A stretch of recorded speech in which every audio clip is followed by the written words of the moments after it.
আজকের মিনি ব্লগটা স্টার্ট করলাম ব্রেকফাস্টের পর থেকে। ব্রেকফাস্টের পর যে সময়টুকু হাতে পাই সেই সময়টুকু নষ্ট না করে ঘরের সমস্ত ফার্নিচারগুলোকে ক্লিন করে থাকি। এতে করে কিন্তু অল্প অল্প করে ক্লিন করে নিলে অনেক বেশি ডিপ ক্লিন করার প্রয়োজন পড়ে না, একদিনের অনেক বেশি পরিশ্রম থেকেও কিন্তু বাঁচা যায়। তো এখানে সব কিছু খুব ভালোভাবে ক্লিন করে নেওয়ার পর ঘরটা ঝাড়ু দিয়ে পোঁছাটা করে নেবো। সকালবেলা ঘরটা ঝাড়ু দিয়ে পুছে নিলে তারপরে কিন্তু এদিকের আর হেডিকটা থাকে না, এদিকের কাজ আমার কমপ্লিট থাকে, রিল্যাক্সে আমি রান্নাবান্নাটা কমপ্লিট করতে পারি। তো থালাবাটি ধুয়ে তারপর জামা কাপড়গুলো মেলতে এলাম, সাথে মুরগিদের খাবারটাও দিয়ে দিলাম।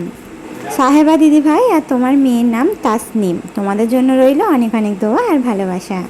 তো ছাদ থেকে নিচে এসে একটু বেসন মেখে রাখলাম, আজকের ফুলুরি আলুর তরকারি হবে, তো তার জন্য বেসনটা মেখে নিয়ে মশলার কৌটোগুলো ধুয়ে দিলাম।